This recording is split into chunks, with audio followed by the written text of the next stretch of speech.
지금부터 말씀드리는 건요, 복숭아 나무 전지나 이런 거는 사실 진짜 일부분이에요. 정말 전지로 나무를 키울 수 있다라고 하는 건 진짜 너무나 극히 일부의 말이고요.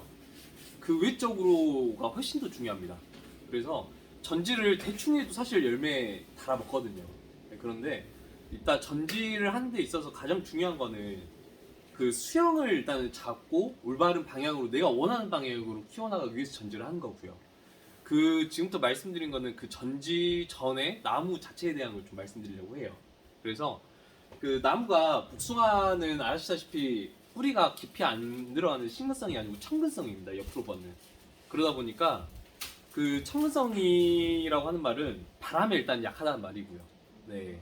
그래서 그리고 두 번째는 물에 약하다는 말이랑 똑같아요. 왜냐하면은 표토층이 물에 잠기게 되면은 대부분의 뿌리의 세근들, 그러니까 저희가 양분들을 흡수하는 뿌리들이 세근이에요. 네, 작은 뿌리들인데요. 여기가 물에 침수되는 면적이 훨씬 넓다는 말이거든요. 그래서 그런 것 때문에 복숭아 특성을 일단은 뿌리가 옆으로 뻗기 때문에 그걸 잘 알고 계셔야 되고요. 특성 자체를. 짧은 뿌리들과 그 다음에 뿌리털들. 네, 이런 뿌리들에서 물하고 양분들, 무기양분들을 이렇게 흡수를 해요. 그래가지고 퇴비를 주실 때, 특히나 퇴비 주실 때 저 이런 거 많이 보셨을 거예요. 그 보시면 나무가, 복숭아 나무가 그냥 말로 설명드릴게요. 복숭아 나무가 이렇게 있으면은 여기 주변에다가 그냥 많이 주신 거 보셨을 거예요. 근데 복숭아 나무는 여기에다가 주는 건 사실 묘목 때만 주시는 거고요. 걸으면 앞으로. 그 다음에 아까 말씀드렸지만 뿌리가 옆으로 뻗는다고 말씀드렸잖아요. 뿌리가 옆으로 뻗으면서 거의 그 끝부분에 아까 말씀드렸던 그런 잔뿌리들이 많아요. 네, 세근들이 많아요. 그러다 보니까 앞으로 커갈수록 나무의 이제 주지, 나무의 가지 끝이 만약 여기 있다라고 하시면요. 여기가 그 수간이에요. 그러니까 여기가 아랫목, 굵은 밑둥 있죠? 밑둥이 여기 있다라고 하면은 이렇게 쭉 주지가 뻗잖아요. 큰 가지가. 그러면은 맨 끝에 뻗어 있는 이 나무의 맨 아래쪽에 뿌리가 있다고 생각하시면 돼요. 그건 이따가 또 제가 한번 보면서 설명드릴게요. 그러니까 걸음을 주실 때, 퇴비를 주실 때도 항상 좀 멀리 주시라고 말씀드려야 되는 게 맞겠죠? 예, 왜냐하면 그래야 그 잔뿌리들이나 이 세근들에서 양분을 먹기 때문에 유기물 준 것들. 이거가 일단 첫 번째고요. 그 다음에 두 번째가 복숭아 같은 경우 아까 말씀드렸지만은 물에 취약해요. 그래서 물에 취하기 때문에 근데 이런 경사지에서는 물에 웬만하면은 좀 단단해요. 예, 이미 환경적으로 갖춰져 있기 때문에. 그런데 간혹가다 이런 경우가 있어요. 그 묘목을 심거나 하셨을 때 막 여기 분을 이렇게 만들어서 거기다 물이 고이게끔 만드는 경우가 있어요. 그렇게 해서 실제로 묘목이 죽는 경우가 되게 많거든요. 그래서 예, 그런 경우를 이제 조심하셔야 되시고 그 다음에 묘목을 심으실 때는 항상 이 여기가 땅이라고 쳐볼게요. 여기가 땅이라고 하면은 이렇게 묘목을 심잖아요. 그러면은 여기 땅에서 여기가 이제 뿌리가 여기 안에 들어갈 거고요. 묘목 심으면. 근데 복토라고 해서 저희 흙을 막 덮어줘요. 그죠? 네, 나무 씨를 덮어주는데 그 복토를 하실 때 항상 이 30cm를 안으로 30cm 안으로 그 다음에 나무 여기 뿌리를 심으실 때도 항상 여기 땅 속에 너무 깊이 심지 말고요. 30cm 안으로. 안전하게 20cm 정도 안으로 해서 심으시면 됩니다.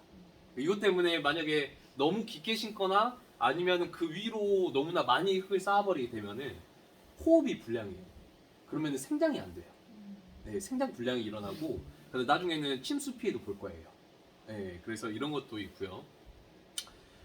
그 다음에 이제 말씀드리려고 하는 게 그 제가 엊그제 그거 보내드렸죠.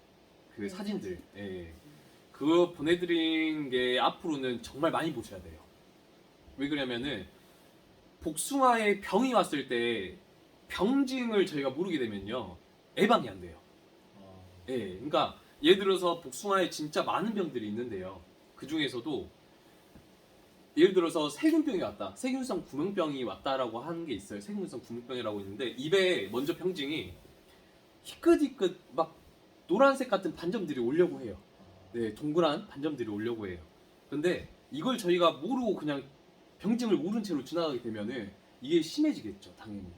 약을 처방을 안 못하니까. 그렇죠? 그래서 그 병증들을 일단은 잘 아셔야 되는데, 제가 지금부터 말씀드린 거는 어차피 영상이 단무니까 그거는 그 병들 제가 지금부터 말씀드린 거는 주의 깊게 좀 연구, 항상 그 구글이나 이런데 검색하셔서 병증을 찾아보실 필요가 있어요. 눈에 무조건 익혀야 돼요. 그래서 지금부터 말씀드린 건 첫 번째는 세균성 구멍병. 세균성 구멍병이 예, 감사합니다. 해가지고 세균성 구멍병이 복숭아의 가장 쥐약입니다. 쥐약. 해가지고 금방 말씀드렸지만은 입에 구멍이 퐁퐁퐁퐁 뚫리는 그런 병인데요. 얘들이 왜 복숭아에 정말 치명적이냐면요. 바람이 많이 부는 곳에서 얘들이 전파가 정말 잘 돼요. 그래서 제가 아까 바람 많이 부는지 한번 여쭤봤었죠. 네, 그게 세균병, 그 천공병 때문에 그런 겁니다. 그래가지고 그 천공병을 예방하기 위해서는 가장 좋은 건 사실 바람이 이렇게 너무 세게 안 불어야 되겠지만은, 근데 부는 건 어쩔 수 없잖아요. 그러죠? 근데 밀식이 돼 있으면은 이제 피가 심해져요. 네, 그래서 항상 나무하고 나무들 사이에 좀 어느 정도 공간을 좀 여유롭게 좀 두실 필요가 있어요. 그러니까 그 공간이라고 하는 거는 나무하고 나무 심어져 있는 그 공간이 아니고 좀 통기가 될 수 있을 정도. 그러니까 나뭇잎이 막 이렇게 무성하게 막 나무들이 다 나 있어요. 그러면은 환기가 안 되고 그 안에서 이렇게 머물러 있겠죠. 그러면 당연히 그 안으로 세균병이 이렇게 계속 창궐해 있을 거고요. 그래서 그 항상 환기를 정말 중요시하게 생각하셔야 되고, 두 번째는 무슨 병이냐면요, 잿빛무늬 병이라고 한 게 있어요. 네, 습할 때 나옵니다. 특성이 습할 때 나오는데, 이 잿빛무늬 병이 한 번 오게 되면요, 사실 찾기가 너무나 힘들어요. 이게 그 열매가 저희가 나서 이제 수확을 해야 되는데 그 열매에 곰팡이가 펴요. 예, 그 잔향균이 펴버리거든요. 정확히는 곰팡이 펴버리는데, 그걸 한번 못 잡게 되면은 돌이킬 수가 없습니다. 힘들어요, 그의 수확이. 그래서 이 잿빛무늬 병의 병증이 또 따로 있어요. 그러니까 그것도 꼭 진짜 잘 보셔야 돼요. 예, 그 다음에 두 번째는 잿빛 곰팡이병도 있습니다. 같은 잿빛무늬지만은 잿빛 곰팡이하고 다릅니다. 두 개 병증도 다르고요. 그래서 잿빛 곰팡이병에 대한 병증도 잘 알고 계셔야 돼요. 그 다음에 네 번째는 검은 별무늬병이라고 한 게 있어요. 예. 지금부터 말씀드린 건 정말 저희가 앞으로 다 보실 병들이에요. 그러니까 잘 알고 계셔야 됩니다. 검은 별무늬병이라고 있는데 이것도 병증을 잘 보셔야 되고요. 그 다음에 또 있는 게 그름병이라고 있습니다. 그름병. 이거는 원인이 뭐냐면요, 진딧물 들어보셨죠? 진딧물의 배설물 때문에 생기는 게 보통 그름병이에요. 그래서 그름병이 생기게 되면 입이 이렇게 그을린 것처럼 막 검해져요. 그렇게 되면 당연히 입들이 광합성을 못하기 때문에 생장에 억제가 되겠죠. 이제 저항이 생길 거고, 그 다음에 또 중요한 병이 탄저병 들어보셨죠? 네. 탄저병도, 근데 탄저병은 솔직히 찾기가 쉽습니다. 네, 탄저병이 찾기가 쉬워요. 왜냐면은 그 올 때가 저희가 고온기에 거의 맞닿아서 오는 때다 보니까 고온기가 와버리면 탄저병이 그렇게 크게 번지지 못해요. 그런데도 제가 미리 예방을 해야 될 필요는 있다라고 하는 거죠. 탄저병 중요하고요. 그 다음에 4월달, 5월달로 오는 입 오갈병이라고 한 게 있습니다. 입 오갈병. 예, 이게 그 얼핏 보기에는 진딧물하고 비슷해요. 진딧물 피하고 비슷한데 완전히 다릅니다. 그래서 입 오갈병이 오게 되면 입이 이렇게 물에 젖은 것처럼 이렇게 처음에 부풀었다가 쪼그라들어요. 나중에 보실 수 있습니다. 해서 그런 걸 4월달, 5월달에 특히나 저온기 때 잘 옵니다. 그렇기 때문에 4월달, 5월달에 이 모갈병에 대한 방제를 정말 잘해주셔야 돼요. 네, 이것도 번지는 게 정말 잘 번지거든요. 가장 저희가 심각하게 저는 개인적으로 생각하는 게 뭐냐면 복숭아에서 유리나방이라고 있어요. 네, 유일하게 복숭아 쪽으로 해서 나무를 이렇게 그러니까 구멍을 뚫어버리는 애예요. 이제 그 외적으로는 사실 구멍을 뚫는 그런 애들이 없거든요. 나방 중에. 복숭아 해안에서는. 그래서 유리나방 같은 경우는요, 1년 거의 따뜻해질 때 내일이 있다고 보시면 됩니다. 예, 그래서 얘 같은 경우는 제가 약을 바로 설명드릴게요. 스미치온이라고 하는 약이 있어요. 예, 유제예요, 유제. 그래서 유제인데 그 스미치온 약을 제가 말씀드릴 거예요. 그때 적기가 되면은. 그래서 한 3월 달부터 제가 방제를 하라고 말씀드릴 거예요. 그래서 그때 되면은 스미치온 방제를 하시면 되고요. 그 다음에 이거는 이제 잘 알고 계셔야 되는 게 스미치온 약은 유제이기 때문에 유제 그 스미치온 약의 기작이 어떻게 되냐면요. 나무의 숲이 안으로 걔가 들어가요.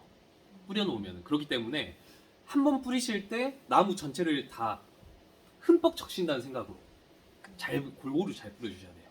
네, 그게 정말 중요하고요. 그 다음에 또 중요한 게 복숭아 순나방이 있습니다. 순나방이 두 가지 피해를 줘요. 첫 번째는 저희가 가지가 쭉 이렇게 자라줘야 되잖아요. 신초가 자라줘야 나무가 크면서 여기서 또 결과제가 달리면서 거기서 또 내년 복숭아, 그 내년 복숭아를 또 저희가 수확을 하거든요. 근데 이 복숭아 순나방이라고 하는 이름처럼 그 순의 끝을 따요.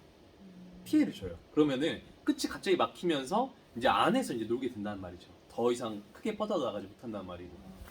그래서 그 복숭아 순나방을 그 4월 때부터 방제하라고 제가 말씀드릴 겁니다. 예. 그리고 또 두 번째는 그 복숭아 순나방이 열매에도 피해 줍니다. 열매에 구멍을 이렇게 애벌레가 유충이 이제 들어가는데 그 배설물이 나옵니다. 배설물. 예, 똥이 나와요. 갈색 똥이. 그래서 그거 보인다 싶으면은 그 열매는 어차피 수확을 못하기 때문에 그러니까 걷어내셔가지고 유충을 최대한 이제 포살하는 거로 마무리하셔야 되는 게 좋겠죠. 그 다음에 세 번째는 이제 복숭아 심심나방이라고 있습니다. 심심나방. 걔들도 똑같이 뭐 순을 따진 않지만은 열매에 이렇게 구멍을 뚫고 유충이 들어가요. 근데 순나방하고 심심나방하고 차이가 뭐냐면요. 아까 순나방은 똥이 나온다고 말씀드렸죠. 파 들어간데. 근데 심심나방은 똥이 안 나옵니다. 예, 그래서 열매를 봤는데 구멍이 뚫려 있어. 뭔가 애벌레가 들어간 것 같아요. 그런데 그 똥이 없어요. 그러면 심심나방이라고 보시면 돼요. 예, 이렇게 구별할 수가 있고 그 다음에 진딧물 중요하죠. 그 사실 진딧물 같은 경우는요 정말 중요한 게 한 번 내 작물에 올라타게 되면은 방제가 쉽지가 않습니다. 왜냐면 잎 뒷면에 거의 붙어 있고 저희가 약을 칠 때 그 잎 뒷면에 하나하나씩 저희가 다 붙이잖아요. 그렇죠. 그렇기 때문에 애초에 처음부터 안 올라가게끔 만드는 게 사실은 가장 중요한데요. 저 같은 경우 이거는 제 방법이기 때문에 저희 선생님께서 안 쓰셔도 돼요. 네, 근데 제 방법을 먼저 말씀드리면은 진딧물 원래 특성이 이 땅에 사는 그 풀들 있죠. 초분류에다가 기주식물을 그걸로 삼아요. 네, 근데 어디가 진딧물 피해가 심하냐면요. 대부분 제가 컨설팅 다니면서 대부분 봤던 곳들이 다 땅에 풀이 없는 곳들, 아예 없는 곳들. 그럼 당연히 살기 위해서 내 장목으로 올라갈 수밖에 없겠죠. 예, 그렇기 때문에 1차적으로 방제가 아니라 밀도를 낮추기 위한 방법은 땅에 어느 정도 그래도 풀들이 있어야 된다. 적어도 무릎 높이 정도까지는 있어도 아무 상관없습니다. 제 거 동영상에 보시면요. 저는 그 초생재배예요. 풀들을 일부 키워요. 근데 그 키우는 이유 중에 가장 큰 게 저는 아까 말씀드린 진딧물. 진딧물 밀도가 현저하게 떨어집니다. 그래서 그게 너무 큰 거고 그 외적인 건 이따 또 설명드릴 거고 초생 재배에 대해서는 그 다음에 그 진딧물을 혹시라도 장목에 올라가게 된다라고 하면요 그 전문 약재가 있는데요 이제 그것을 쓰시는 것보다는 저는 개인적으로 그 자담 오일이 있어요. 들어보셨어요? 네. 어떻게 들어보셨어요? 아 그래 참 좋네요. 자담 유황도 그러면 있겠네요. 그럼 제가 따로 말씀 안 드려도 되겠다. 해가지고 그 진딧물이 올라가게 된다라고 하잖아요. 자담 오일의 그 농도를 2배 이상으로 2배 정도 더 평소보다 높게 하셔서 그 있는 곳을 최대한 집중 살펴. 네. 그러면은 기작이 어떻게 되냐면요. 그게 그 숨구멍을 이제 막아서 네, 오일이 이렇게 죽이는 그런 역할을 해요. 그래서 저도 혹시라도 그 제 나무에 진딧물이 한 번씩 올라갈 때가 있거든요. 그럴 때는 바로 가차없이 오일 좀 섞어가지고요. 좀 농도 짙게 해가지고 거기다 쏩니다. 왜냐? 나무 해가 없기 때문에 오일이. 자담 오일 해가지고 그렇게 쓰고요. 여기까지 하면 진딧물은 끝입니다. 그렇게 하면 어려울 게 없어요. 네, 그 다음에 응애가 있는데요. 응애가 거미과예요. 그래서 진딧물보다 사실 나무에 붙으면 잘 안 떨어져요. 네, 그래가지고 그 응애 같은 경우도 원래는 이제 땅에서 기주식물들을 삼아서 사는 애들이어서 아까 말씀드렸지만 풀 좀 있다라고 하면 밀도는 떨어질 거고요.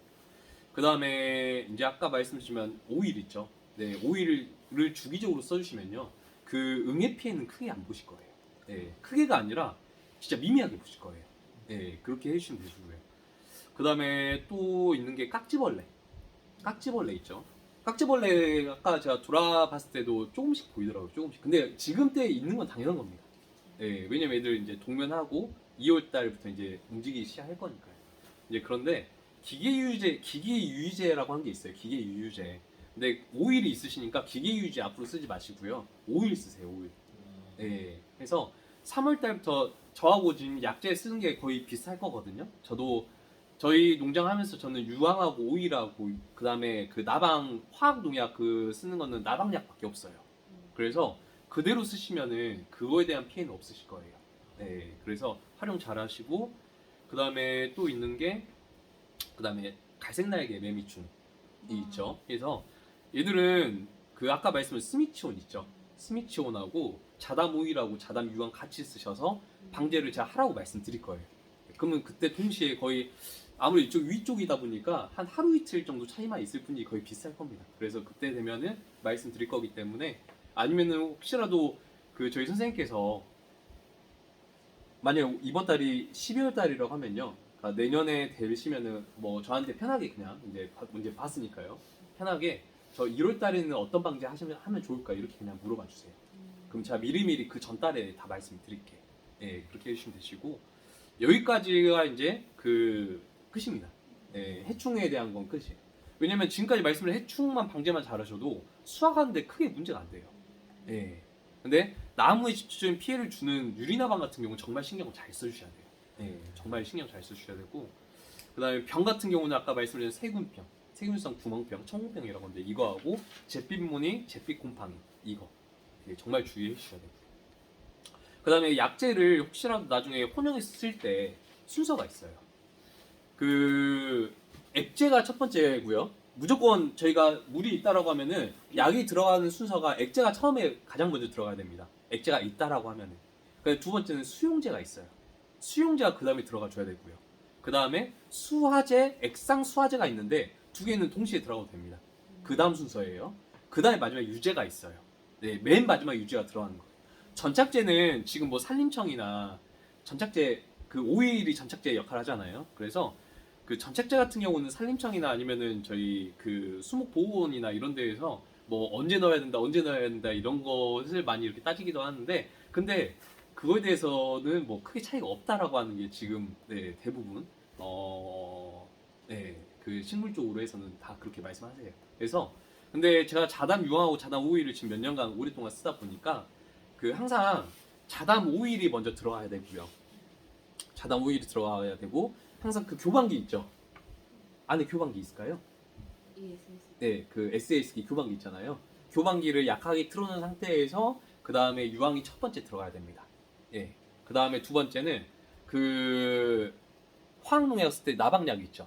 나방약. 네, 나방약 들어가셔야 되고 그 맨 마지막에 저는 오일 씁니다. 그렇게 해서 충분히 거품 진짜 많이 나야 된다고 하는 건 알고 계실 거예요. 예. 거품이 진짜 과할 정도로 많이 나야 돼요. 그래서 제가 그 오일이 있으시니까 혹시 물 테스트 해보셨어요? 네, 그 만들 때. 네. 연수 뜨던가요? 네, 그러면 충분합니다. 아, 충분합니다. 해가지고 제가 혹시나 해서 가져와 봤는데 쓰고 계신다고 하니까 네, 다행이에요. 해가지고 그렇게 해서 연수고 그다음에 물이 진짜 너무 거품이 너무너무 많이 나야 되는 게 너무나 중요해요. 그래서 그 연수가 왜 중요하냐면요. 저희가 일반 화학농약 쓸 때도 효과가 너무나 달라요. 이 오일이라고 유황 쓰는 게 아니고 일반 화학농약만 쓸 때도 이 연수냐 경수냐에 따라서 효과가 정말 크게 달라져요. 질문이 예. 약재를 섞을 때도 연수로 사용해야 돼요? 무조건 앞으로는 약칠 때는 무조건 연수로 쓰세요. 무조건. 네. 해가지고 그 연수기가 따로 없어도 일반 물이 나오는 게 지금 연수가요? 그건 테스트 해봐요. 아 그러세요?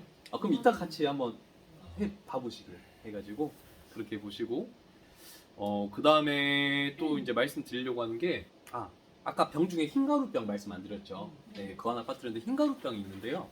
걔도 5월달에 나오는데 주변에 찔레나무들이 있다라고 하시면은 걔들이 중간기주다 보니까 없애주실 거예요.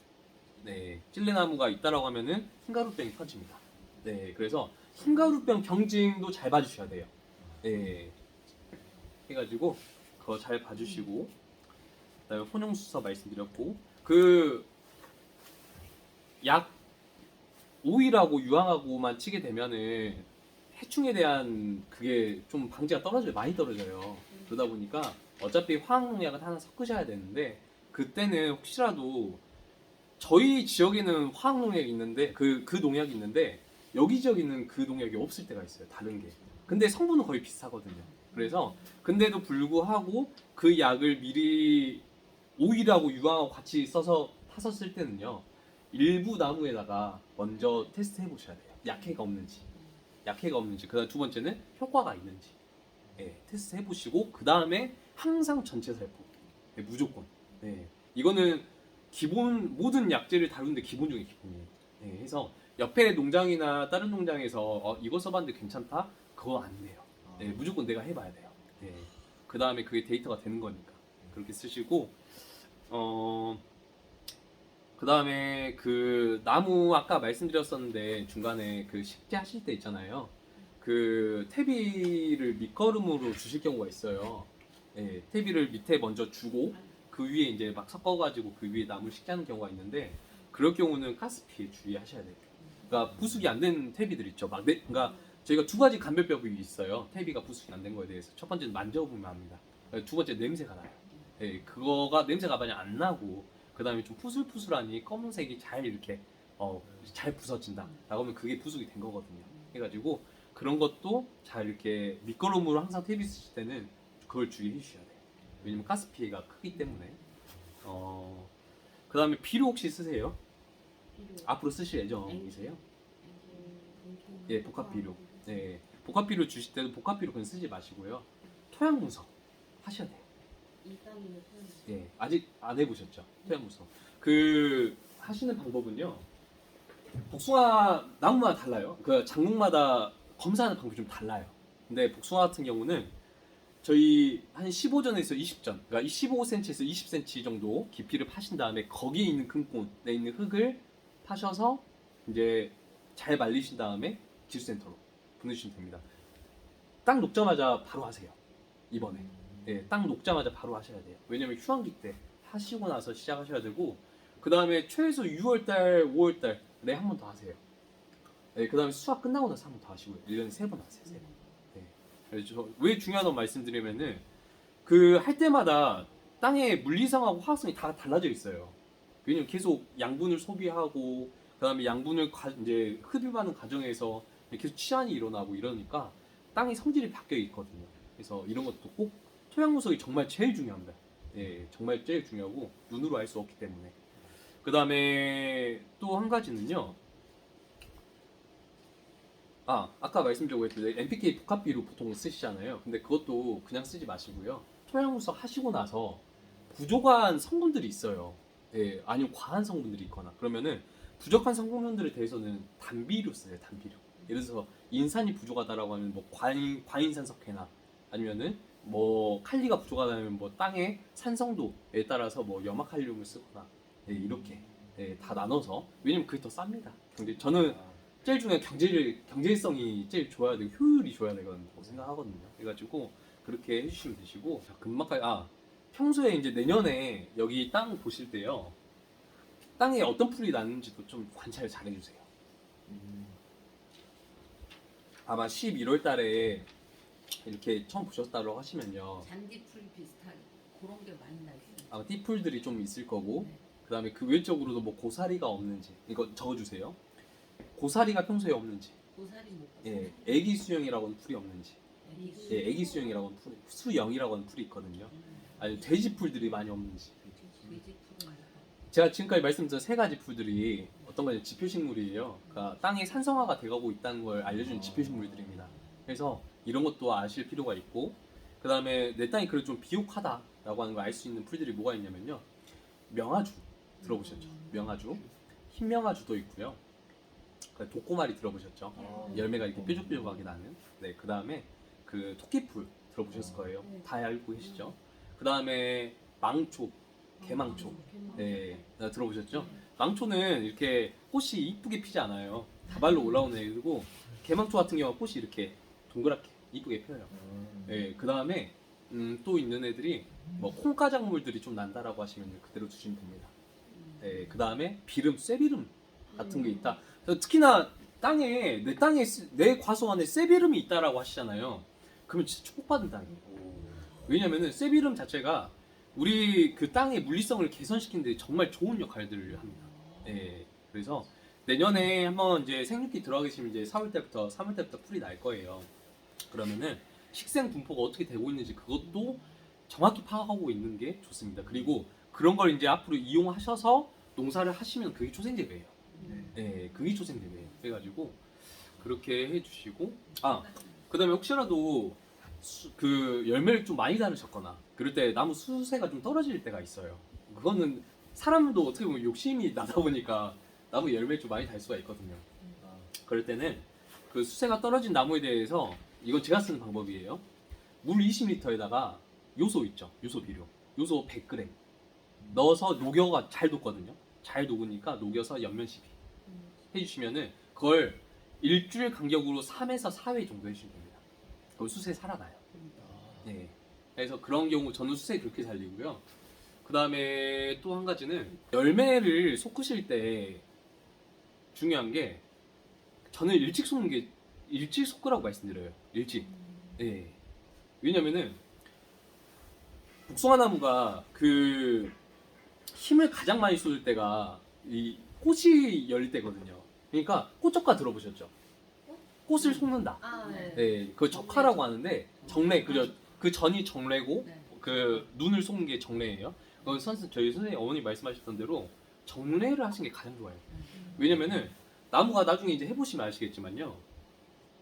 정례부터 해서 정말 신경을 많이 써주잖아요. 그러면은 그 초세, 그러니까 처음에 수세가 좋아요. 처음에 수세가 좋은 게 거의 끝까지 갈 수가 있어요. 네, 그러니까 그 처음에 양분을 그만큼 많이 아낀다는 얘기겠죠.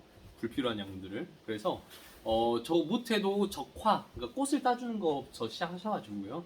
그 다음에 그렇게 4월 달부터만 잘 해주셔도 5월 달에 이 일이 줄어들어요. 열매 솟는 게. 그래서 4월 달에 꽃 솟는 거 많이 해주시면 되죠. 그 다음에 이제 봉지 혹시 싸세요? 여기? 왠지 그 첨봉이나 걔네들은 안 싸고 예. 만생종을 싼다는 거예요. 만생종 무조건 사셔야죠. 예, 만생종 무조건 사셔야 되는 게 만생종이 사실 관리가 힘들어요. 정말 단순하게 오랫동안 저희가 케어를 해야 되잖아요. 예, 그 안에 병해충이나 이런 것도 계속 해줘야 되니까 정말 힘들어요. 예, 그래서 근데 만생종이 그 장점은요, 이제 특히나 아까 말씀하신 양웅장, 아까 양웅장이라고 하시죠? 저기 양웅장 같은 경우는 거의 추석 대목 때 나오는 품종이잖아요. 그래서 그런 걸로 해서 특수를 좀 누릴 수도 있는 품종이고. 근데 양웅장 품종에 제가 한 가지 말씀드리면 양웅장이 좀 눈이 좀 안 와요.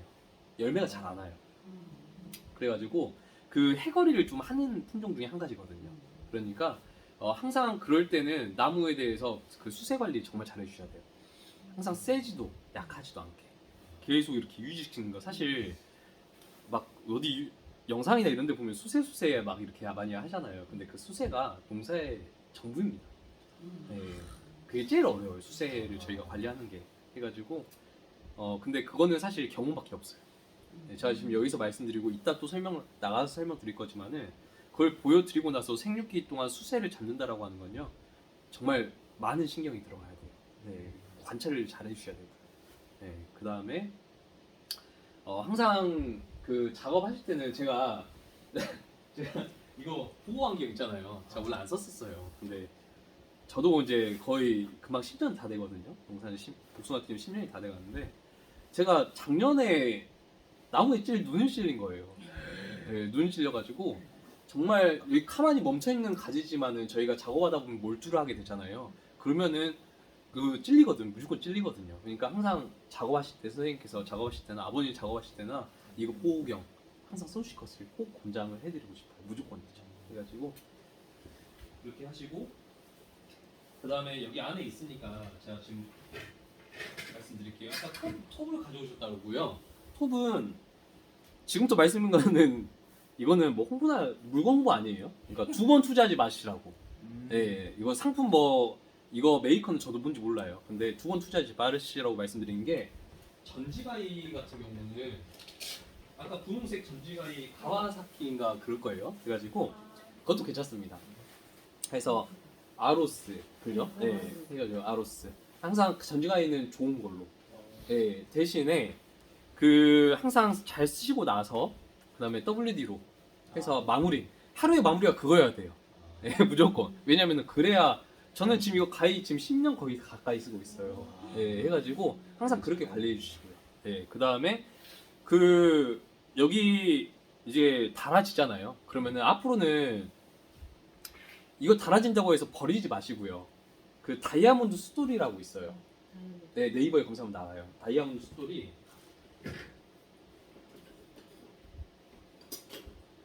이렇게 생겼거든요. 이렇게 생겼어요. 아, 네네. 네, 이렇게 생겼는데 다이아몬드 스토리 하면 나올 거예요. 그래서 이걸로 이렇게 갈아서 계속 쓸 수 있도록. 네, 왜냐면 돈 아깝게 하나에 3만 원, 4만 원씩이거든요.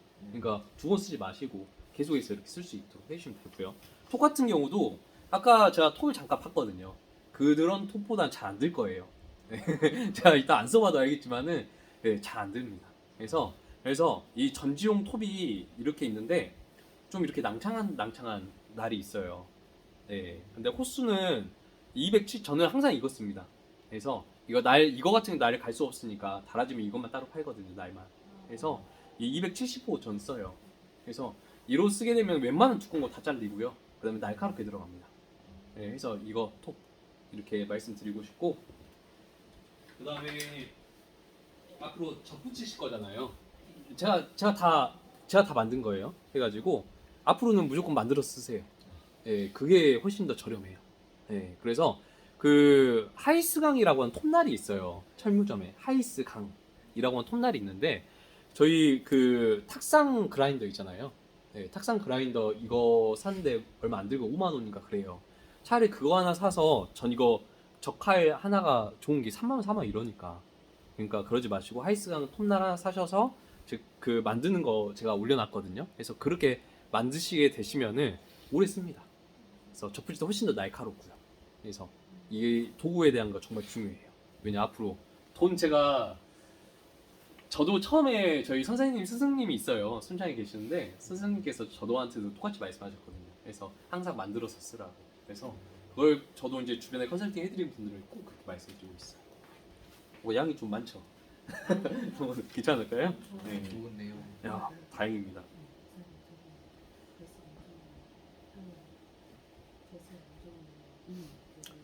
그 다음에 아까 저희 선생님이 말씀하셨던 네, 어떤 거요? 배수가 안 될 때 네. 거기다 이제 붕산 섞어서 네. 물이 맑은 데하고 네. 섞어서 하면 그 풍산하고 영양제 주지 마세요. 제가 이거에 대해서 좀 설명드리려고 했어요. 저는 화학 비료를 저는 수세 간혹 가다가 떨어진 한두 줄 빼고는 아까 연민실에서 준다고 했죠. 그것 빼고는 화학 비료 안 줍니다. 예, 그 이유 중에 한 가지가 아까 초생재배 하는 이유도 있겠지만요. 저는 퇴비하고 이 초생재배하고요. 그 다음에 딱 두 가지만 이용합니다. 그리고 영양제 안 줍니다. 왜냐면 영양제가 보통 어떤 성분 이거는 영양제 뭐 회사를 비하하거나 그런 건 아닌데 영양제 성분을 저희가 가만히 보게 되면요. 가장 첫 번째가 붕소가 들어가 있어요. 미량요소입니다. 미량요소. 그리고 나머지 이제 미량 원소들이 또 거기 안에 들어가 있어요. 그런데 미량 원소는 말 그대로 식물의 체내의 0.1% 미만밖에 안 들어있는 거거든요. 그러니까 땅에 다 있어요. 땅에 다 있는데 표토층에 간혹가다 표토층이 너무나 비가 많이 오거나 그렇게 되면은 이제 쓸려 내려가죠. 쓸려 내려가면서 양분까지 같이 쓸고 내려갑니다. 그걸 용탈된다고 말해요. 네, 그런 경우에 이제 저희가 흔히 하는 NPK 그리고 다량 원소뿐만 아니라 미량 원소도 같이 표토층에 쓸려 내려가요. 근데 그걸 첫 번째로 방지할 수 있는 게 아까 말씀드린 풀이 있어야 돼요. 사람도 우산 써야 머리에 비 계속 맞으면 탈모 온다고 하잖아요. 네, 그거 똑같습니다. 영양분 유실되는 거니까. 네, 그래가지고 항상 피복이라고 하죠. 저희가 그 멀칭하는 이유도 땅을 이렇게 안에 지온 유지하고 이런 이유도 있겠지만 사실은 침식되지 말라고, 그다음에 안에서 물리성 잘 보호되라고 이렇게 하는 이유거든요. 그러니까 저희는 여기 다 멀칭을 할 수 없으니까 비닐 실 수 없으니까 풀로 그걸 이용하자 이거죠. 네. 적어도 무릎 높이까지 와도 상관없습니다. 간혹가다 그래요. 그 컨설팅 하면 선생님들께서 후성아 아니면은 뭐 선생님 아니면은 뭐 김프로 이렇게 말씀하시는데 저보고 이렇게 풀이 이런 정도 막 무성해져 있으면은 뱀 나오지 않냐 이래요. 근데 저는 제가 초승질 하면서 뱀은 물론 봤죠. 근데 저희가 먼저 건들지 않으면 먼저 도망갑니다. 그러니까 그런 거 네. 무서워하지 않으셔도요. 네. 해가지고 멜론. 나 아까 영양제 중에 아까 말씀 미량요소 있죠. 미량요소가 아까 저희 어머니께서 말씀하셨지만 붕소가 미량요소인데요. 붕소가 어떤 역할을 하냐면요. 그 저희가 이제 당이 만들어지면은 당화성을 통해서 포도당이 만들어지잖아요. 그 아이들을 뿌리로 내리고 하는 그 이동시키는 역할이 붕소가 해요. 근데 그 붕소뿐만 아니라 미량요소들이 아까 땅에 충분히 있다라고 말씀드렸는데 표토층에 이제 없는 경우가 이제 신토층에 있겠죠. 그 아래층에. 근데 그 아래층에 있는 걸 어떻게 표토층으로 끌어오냐면요. 아까 말씀드렸던 풀 있죠. 풀들 중에서도 명아주 깊이 들어가는 거. 네, 명아주. 그 다음에 또 뭐가 있죠? 그 다음에 소리쟁이. 소리쟁이. 이런 풀들이 깊이 뿌리를 내리다 보니까 모세관 현상 들어보셨죠? 모세관 현상으로 아래 있는 그 심토층에 있는 물하고요. 그 다음에 아까 말씀 미량요소 같이 끌어올려요. 네, 그러니까 저는 이걸 이용해서 아까 말씀드린 영양제 안 쓴다 이거예요. 네, 예, 그러니까 다 있으니까. 네. 근데 영양제 사람이 비싸잖아요. 혹시 궁금하신 거 있으면 지금 천천히 생각하시고 물어봐 주세요. 체력이 약할 때 이제 요소 비료를 준다고. 예. 요소 비료 주면 너무 상태가 지금 크기만 하잖아요. 예. 그래서 수세가 떨어진 나무들한테만 요소비를 주셔야 무조건. 아, 네, 이거는 설명드릴게요. 나중에 큰일 나죠. 나무가 안 그래도 수세가 세력이 센데 거기다가 만약에 퇴비를 더 주거나 아니면 거름을 더 하거나 아니면은 뭐 유박 같은 저희가 유기비를 더 주거나 아니면은 아까 말씀드린 속효성인 아버님 말씀하셨던 요소 더 주거나 하게 되면은 애들이 당연히 지금 질소질이 충분한데 거기서 더 많이 빨아들이게 되니까 도장이 엄청 되겠죠. 도장지 들어보셨죠? 네. 그래서 도장지가 많아지면은 나무를 관리하기가 너무 힘들어지고요. 첫 번째로. 두 번째는 결과지의 결실이 안 좋아요. 그러니까 열매가 그 자라야 될 그 가지의 결실이 안 좋아요. 왜냐 도장지가 이렇게 쭉 뻗어나가는 거 보셨죠? 이따가 한번 보여드릴게요. 보셨는데 여기가 쭉 빨려나가게 되면요. 뿌리에서 올라오는 모든 양분과 물들을 세력이 센 애들에서 먼저 우선적으로 가져가요. 그럼 당연히 주변에 도장지가 나 있는 곳 주변에 보면요. 공통점이 가지가 없어요. 빨아들여버려요. 그래서 제 아버님 말씀하셨던 대로 수세가 센 나무를 시비를 절대 하면 안 되고요. 네. 수세가 약하거나 내가 봤을 때 앞으로 좀 힘들겠다, 좀 떨어지겠다 라고 딱 치기 온 애들이 있어요. 네, 그래서 그런 거 애들한테만 미리 이렇게 줄 수 있는 그런 노하우가 필요합니다. 네, 혹시나 모른다라고 하시면 사진 찍어서 보내주세요. 그럼 제가 말씀드릴게요. 접목에 대한 부분이 네. 여기다가 이제 죽은 나무 사이에 접목을 거의 다 해놨는데 네. 이 전분이 관리를 안 해서 제가 이따가 전목도 같이 보여드릴게요. 다 죽은 네. 것 같아요. 봤습니다. 네. 그래서 그래가지고 아니 근데 저희가 접목을 모르잖아요. 예. 그래서 제가 이따가 네. 전목 같은 경우하고 전지 같은 경우는 현장에서 보여드리는 게 가장 좋아요. 네. 그다음에 나무에 간혹가다 이런 게 있어요. 나무 껍질을 봤는데 수지가 막 나와 있어요. 네, 맞아요. 딱 두 가지 말씀드릴게요. 첫 번째는 유리나방에 대한 피해. 두 번째는 나무가 상처가 났는데요. 상처가 났는데 제가 좀 여기 써서 보여드릴게요.